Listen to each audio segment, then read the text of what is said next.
Bom, Francisco e Gabriel, nossos coordenadores da área trabalhista. Esse é o nosso segundo episódio nos diálogos sobre direito do trabalho. E o tema, né, no primeiro episódio nós falamos sobre o teletrabalho, os desafios que há hoje para o enquadramento do teletrabalho, as proteções e características do teletrabalho. E o tema que a gente escolheu para esse segundo episódio é o tema do trabalho por aplicativo, que trouxe uma realidade disruptiva para dentro do direito do trabalho, porque surgiram esses aplicativos que são plataformas que as pessoas usam para prestação de serviço. Então você tem, por exemplo, aplicativos de motorista, que o motorista vai lá com o carro dele, usa o aplicativo, presta serviços, e começaram a surgir os primeiros casos em que esses motoristas, ou essas pessoas que usavam o aplicativo, começaram a pleitear a caracterização de vínculo com o aplicativo. E isso foi uma coisa nova para o direito do trabalho, a ponto da gente ter tido decisões da Justiça do Trabalho dizendo, olha, é preciso que uma lei regulamente isso quanto antes, porque é uma realidade diferente, né? Então,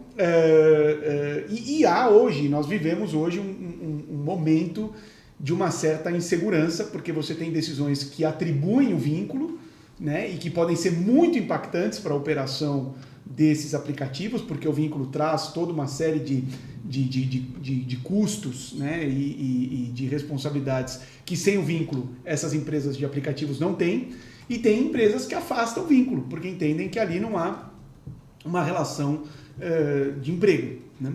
Então, eu começo assim, se vocês puderem primeiro caracterizar o que é que significa a caracterização do vínculo, quais os requisitos da lei para caracterizar o vínculo e onde está exatamente o cerne da discussão de se há ou não há vínculo com essas empresas de aplicativo e as pessoas que prestam serviço por meio delas. Francisco, como é que se dá o vínculo da relação de emprego? Quais são as características? Basicamente a questão é bastante complexa, porque elas se tocam, né? O contrato de trabalho basicamente precisa de alguns requisitos, como a pessoalidade, a onerosidade e a habitualidade que você, de certa forma, encontra nesse tipo de trabalho por aplicativo, ou através ou por meio do aplicativo.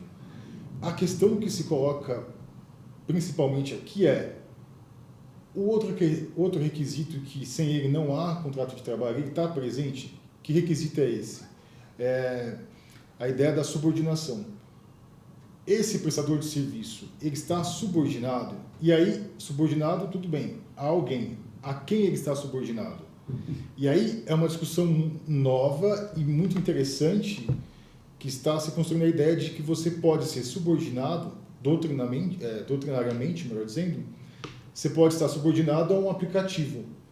Isso é uma questão nova e, como você bem ressaltou, muito disruptiva, porque eu imagino que no começo do direito do trabalho ninguém imaginava algo parecido, né? Mas é a questão que se coloca principalmente nesse tipo de caso.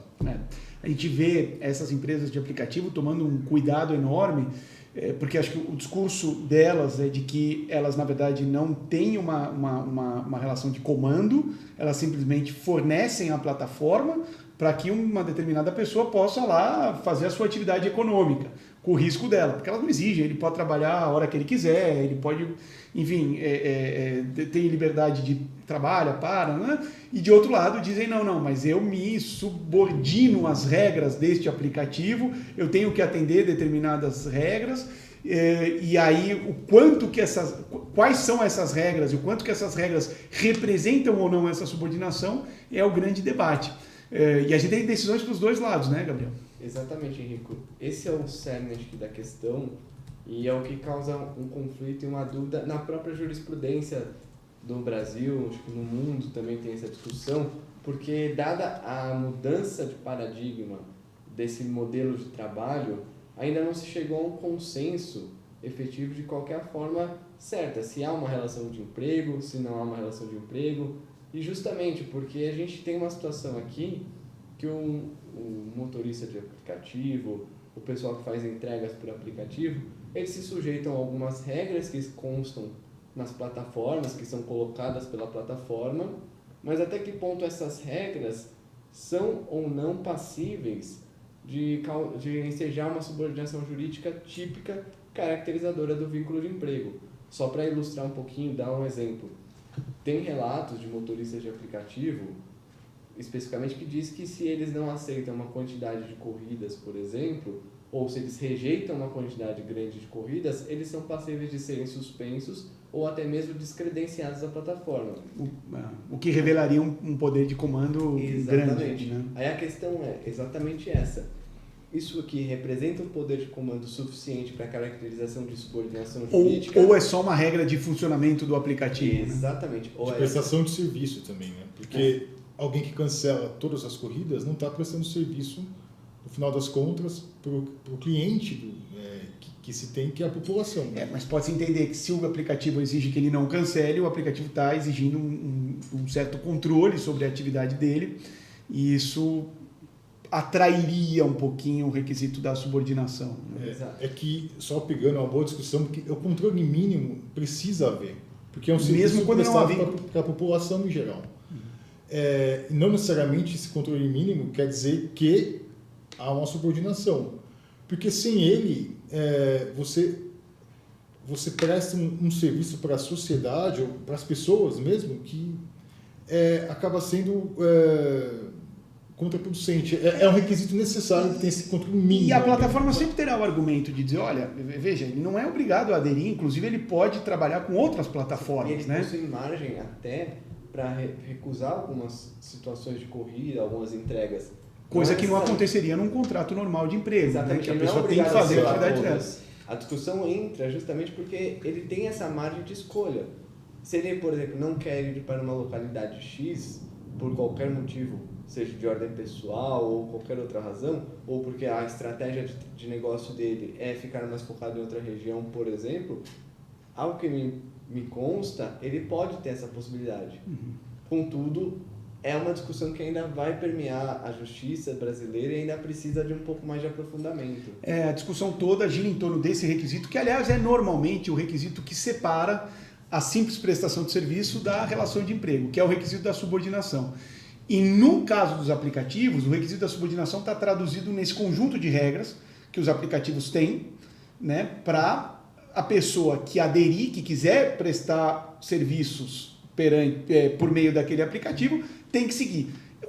O aplicativo tem uma justificativa, dizer, olha, se eu tiver aqui, por exemplo, motoristas cadastrados que rejeitarem todas as corridas, eu tenho um problema, né, no uso pela população daquele aplicativo. Será um mau serviço. Você prestará um mau serviço. Isso. Aí isso pode ser lido, olha, mas então você está exigindo uma determinada quantidade de trabalho para que você possa prestar um bom serviço, sim, né, há um vínculo de emprego, ou essa é só a regra do aplicativo. Se ele tem um tanto número de corridas que ele pode rejeitar. E se ele não gostar dessa regra, ele pode não trabalhar com esse aplicativo e trabalhar com outro. Então essa liberdade tiraria ele da questão da subordinação. E só aproveitando esse gancho, porque é uma questão que estamos colocando como se tivesse prova de que o aplicativo faz isso, mas a grande dificuldade nos processos é justamente isso. Como é que você vai provar que o algoritmo de qualquer aplicativo ele te pune, entre aspas, com menos corridas quando você deixa de aceitar? Você pode sentir isso na prática. Poxa, eu não aceitei 5 corridas no dia e não está vindo ninguém para mim hoje. Mas como é que você vai provar isso em juízo? Eu quero o algoritmo da empresa X. E aí até a prova testemunhal, que seria possível, né, de outros motoristas dizerem, olha, aconteceu isso, também vai cair na mesma imprecisão, que não, mas aconteceu isso mesmo, é por isso que ele não te mandou. A não ser que haja uma punição própria, assim, de descadastramento, de exclusão daquele determinado motorista, por conta de uma razão